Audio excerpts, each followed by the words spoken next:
नमस्कार मंडळी, स्वागत आहे तुमचं आपल्या एका नवीन मिनी ब्लॉगमध्ये। तर बघा, आज आहे सोमवार आणि सोमवार असल्यामुळे आमच्या घरामध्ये असतात उपवास। तर बघा, आज मी बनवत आहे, आज मी वरण भात आणि चपाती बनवलेली आहे। तर सोबत चिगूरची कोरडी भाजी बनवायची आहे। तर कोणाकोणाला चिगूरची भाजी आवडते मला कमेंट करून नक्की सांगा। तर चला, आता मी चिगूरची भाजी बनवत आहे आणि ती रेसिपी तुमच्यासोबत शेअर करत आहे। तर चला, व्हिडिओ कंटिन्यू करा। तर बघा, हा आहे चिगूर। तर आपल्याला या चिगूरची आता कोरडी भाजी बनवायची आहे। तर आता हा चिगूर आपण 2 ते 3 पाण्यानं स्वच्छ धुवून घेऊया। इथं हरभऱ्याची डाळ भिजत घातलेली होती 1 तासापासून। तर ही हरभऱ्याची डाळ घेतलेली आहे आणि हे बघा, हे आहे लाल मिरच्या आणि त्याच्यामध्ये थोडा लसूण कुटून टाकलेला आहे। तर आणि त्याच्यामध्ये बघा, हे जे आहे तर हे चिंचा टाकलेले आहे। हे 7 ते 8 तुकडे चिंचाचं टाकलेले आहे, त्याच्यामुळे आपली भाजी एकदम मस्त टेस्टी लागते। आणि हा इथं घेतलेला आहे कांदा, एक कांदा कट करून घेतलेला आहे। हळद आहे आणि लाल हे 2 ते 3 पळी तेल आहे। तर आता इथं मी गॅस पेटून घेतलेला आहे आणि कढई ठेवलेली आहे तापण्यासाठी। आता ही थोडी कढई गरम झाली की याच्यामध्ये थोडंसं तेल टाकून घेऊया। इथं आता आपली कढई तपलेली आहे, तर याच्यामध्ये मी 3 ते 4 पळी तेल टाकलेलं आहे। तर आता हे तेल गरम होऊ द्यायचं आहे। कढई तपल्यानंतर मी जिरे घालून घेतले आणि आता याच्यामध्ये कांदा टाकून घेऊया। टाकली कांदा त्याच्यात। कांदा लाल होईपर्यंत चांगला असा परतून घ्यायचा आहे। तर बघा, आता हा कांदा लाल होईपर्यंत असं चांगला परतलेला आहे। तर चला, आता याच्यामध्ये आपण हे बघा, हे कुटलेल्या मिरची आणि लसूण आहे आणि याच्यामध्ये चिंच टाकलेले आहे। तर आता आपण सर्वप्रथम हे टाकून घेऊ आणि मस्त याला मिक्स करून घेऊ।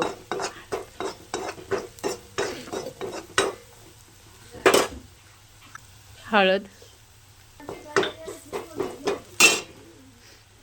हे मिरची पण परतून झालेली आहे। तर आता याच्यामध्ये हरभऱ्याची डाळ घालून घेऊ।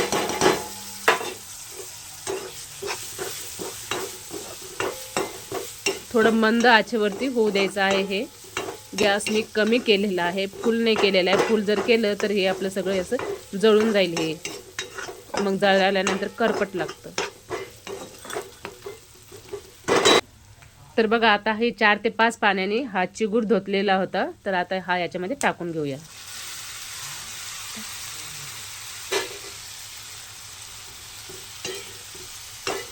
आणि हा पण असा नीट व्यवस्थित मिक्स करून घ्यायचा आहे।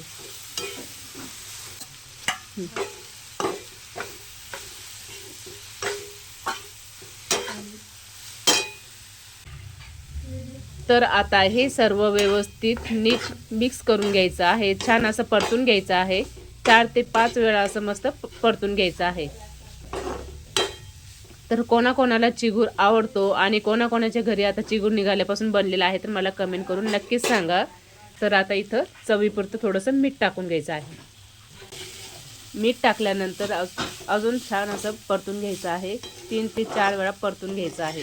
त्याच्यामध्ये जास्त पाणी घालायचं नाही आहे, थोडंच घालायचं आहे। जास्त जर घातलं तर पतली होते, आपल्याला कोरडा करायचा आहे। त्याच्यामुळे मी या पावशेर चिगूरमध्ये फक्त अर्धा ग्लास पाणी टाकलेलं आहे शिजण्यासाठी।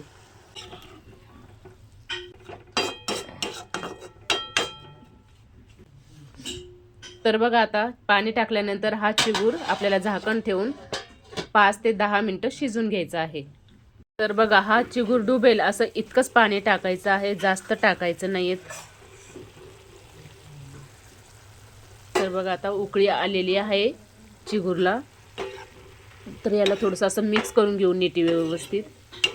तर ही भाजी मंद गॅसवरच शिजू द्यायची आहे, जास्त फुल गॅस करायचा नाहीये। आता ही भाजी शिजली की नाही बघून घेऊया। तर बघा, आता याच्यातलं भरपूर पाणी आटलेलं आहे, थोडंसंच पाणी आहे। तर हे पण पाणी आपण थोडंसं सुकून घेऊ। याच्यामध्ये चिंच पण टाकल्यामुळं तर आणखीनच टेस्ट भारी लागणार आहे। चिगूर दाबून बघायचा नाही आहे शिजला की नाही, कारण की चिगूर जर दाबून बघितला तर भाजी तुरट लागते।